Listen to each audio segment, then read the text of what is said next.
नमस्कार सगळ्यांना. बरेच जण म्हणतात की फ्रीजमुळे लाईट बिल हे खूप येतं आणि बरेच जण लाईट बिल खूप येतं म्हणून फ्रीज घ्यायला टाळाटाळ पण करतात.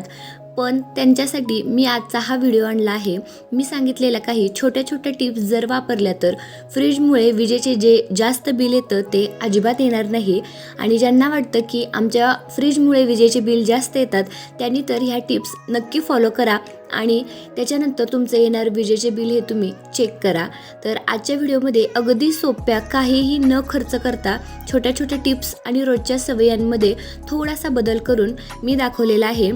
तर अजून एक महत्त्वाचं म्हणजे जेव्हा आपण फ्रीज घेतो त्यावेळेला किती स्टारचा फ्रीज आपण घेतलेला आहे त्याच्यानुसार देखील विजेचे बिल अवलंबून असते. म्हणजे जेवढ्या स्टारचा आपण फ्रीज घेईन तेवढे विजेचे बिल कमी येतं. म्हणजे 2 किंवा 3 स्टार जर फ्रीजला असेल तर विजेचे बिल हे थोडेसे जास्त येतं आणि जर 5 स्टारचा फ्रीज आपण घेतला तर त्याचे विजेचे बिल हे कमी येतं आणि तो फ्रीज देखील नेहमीच्या फ्रीजपेक्षा थोडासा महागच असतो. तर पहिली ही अत्यंत महत्त्वाची गोष्ट आहे जी आपण लक्षपूर्वक आपल्या फ्रीजमध्ये चेक करून पाहिलीच पाहिजे, ज्याच्यामुळे आपलं निम्म्यापेक्षा जास्त लाईटचं बिल आहे ते कमी होणार आहे. आणि त्याच्यासाठी एक पेपरचा पातळ असा कागद घ्यायचा आहे आपल्याला, किंवा इथे न्यूजपेपर किंवा वहीचं पान देखील घेतलं तरी चालतं. आणि ते वहीचं पान अशा प्रकारे आपला फ्रीजचा दरवाजा आहे त्याच्यामध्ये ठेवायचं आणि फ्रीजचा दरवाजा बंद करायचा. त्याच्यानंतर ते पान आहे ते आपण बाहेर ओढून बघायचं आहे. आता इथं 2 गोष्टी होऊ शकतात. एक तर ते पान आहे ते पटकन बाहेर येतं आणि दुसरं म्हणजे ते पान बाहेर येत नाही. ज्या वेळेला अशा प्रकारे आपलं पान फ्रीजच्या मधून बाहेर येत असेल त्यावेळेला ओळखून घ्यायचं की आपल्या फ्रीजचं जे बाहेरच्या साईडला रबर असतं म्हणजेच गॅसकीट असतं ते खराब झालेलं आहे आणि त्याच्यामुळे आपला फ्रीज हा 100% बंद होत नाही. आणि अजून एक गॅसकीट खराब झाल्याचं लक्षण म्हणजे जी ही रबर आहे ती पूर्णपणे कडक अशी होत असते आणि त्यामुळे वारंवार आपण हे चेक केलं पाहिजे. आणि त्याच्यामुळे आपल्या फ्रीज आहे तो निम्माच बंद होतो आणि विजेचे बिल हे भरपूर आपलं वाढत जातं. त्यामुळे ही ट्रिक तुम्ही नक्की फॉलो करा आणि आजच्या आज आपला फ्रीज हा व्यवस्थित आहे की नाही याची पडताळणी नक्की करून घ्या. भरपूर साऱ्या गोष्टी आपण फ्रीजमध्ये ठेवत असतो, त्यामध्ये निम्म्यापेक्षाही जास्त वस्तू असतात त्या स्टीलच्या म्हणजेच मेटलच्या असतात आणि प्लास्टिकच्या डब्यांमध्ये शक्यतो कमी प्रमाणात ठेवलं जातं. दूध आहे, कणकेचा गोळा आपण डब्यामध्ये घालून ठेवतो, भाजी राहिली तरी देखील आपण फ्रीजमध्ये ठेवतो. आणि अशा वेळेला बऱ्याच वेळा जे भांडी आहेत ते व्यवस्थित असे झाकले जात नाहीत, आहे असं उघडं ठेवलं जातं. त्याच्यामुळं होतं काय माहिती आहे, तर फ्रीजमध्ये जे भांडं आपण ठेवतो ते जर उघडं राहिलं तर त्या आतल्या लिक्विडला थंड करण्यासाठी फ्रीज हा जास्त लाईट ओढून घेतो आणि आतमध्ये हवेचा प्रवाह वाढवतो. त्याच्यासाठी काय करायचं तर जे आपण आतमध्ये पातेली ठेवलेली आहेत त्याच्यावरती अजून एक मेटलचीच प्लेट झाकायची, ज्याच्यामुळं मेटल हे पटकन थंड होतं आणि फ्रीजचं टेम्परेचर हे नॉर्मल व्हायला मदत होते. त्यामुळे ज्या ज्या वेळेला आपण फ्रीजमध्ये काही भांडी ठेवणार आहे त्यावेळेला ही गोष्ट नक्की लक्षात ठेवायची, ज्याच्यामुळे आपल्या विजेचे बिल देखील खूपच कमी येतं.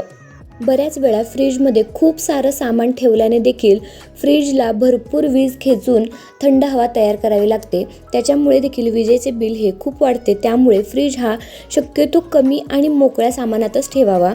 त्याच्यानंतर खूप वेळा फ्रीजरमध्ये भरपूर असा बर्फ साचलेला असतो आणि याचं होतं काय, एक वेळेला बर्फ साचतो पण ज्या वेळेला लाईट जाते त्यावेळेला त्या बर्फाचं पाणी होतं आणि परत ज्या वेळेला लाईट येते त्यावेळेला त्या पाण्याला परत बर्फ तयार करण्यासाठी विनाकारण लाईटीचा वापर होतो आणि दरवेळेला तो बर्फ बाहेर आपण खरडून काढू नाही शकत आणि तो बर्फ हा साचतच राहतो आणि त्याच्यामुळे वीज बिल हे वाढतच राहतं. असे वारंवार बर्फ साचू नये याच्यासाठी अगदी सोपा उपाय करायचा, तो म्हणजे एका ग्लासमध्ये 2 चमचे मीठ टाकायचे, व्यवस्थित ते पाणी मिक्स करायचे आणि जिथं जिथं बर्फ साचतो तिथे तिथे हे पाणी ओतायचं, किंवा जिथे बर्फ साचलेला आहे तिथे देखील पाणी आपण हाताने शिंपडलं तर तो जो बर्फ आहे तो एकदम पटकन असा वितळून जातो आणि परत बर्फ साचत नाही.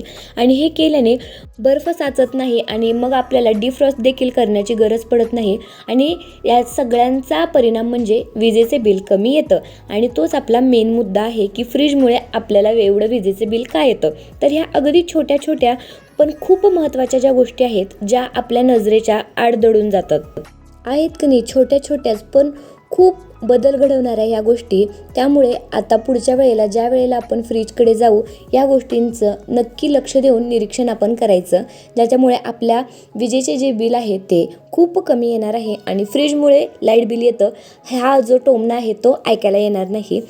बरेच जण फ्रीजचं टेम्परेचर आहे ते कमी जास्त करत राहतात. फ्रीज हा नेहमी नॉर्मल किंवा ॲटो मोडवरती ठेवायचा, ज्याच्यामुळे फ्रीज हा आपला कमी जास्त टेम्परेचर केल्यामुळे विजेचा प्रवाह कमी जास्त प्रमाणात घेणार नाही. आणि ॲटो किंवा नॉर्मल मोडवरती ठेवल्याने फ्रीज हा कंटिन्यू एकाच लेवलमध्ये चालत राहतो. जेव्हा आपण सेन्सरचा फ्रीज घेतो त्यावेळेला ॲटो टेम्परेचर ठेवतो, त्यावेळेला फ्रीज हा बरोबर बाहेरच्या तापमानानुसार आतलं तापमान मेंटेन करून ठेवतो. त्यामुळे त्यावेळेला तरी सेटिंग करण्याची अजिबात काही गरज लागत नाही. त्यामुळे ही देखील एक महत्त्वाची गोष्ट आहे. आणि आजचा हा व्हिडिओ कसा वाटला? एकदम गृहिणीला उपयोगी आणि एकदम आपल्या उपयोगासाठी असणारा हा आजचा व्हिडिओ होता. व्हिडिओ आवडल्यास व्हिडिओला लाईक करा, शेअर करा, जास्तीत जास्त शेअर करा आणि चॅनलला माझ्या सबस्क्राईब करा. थँक्यू.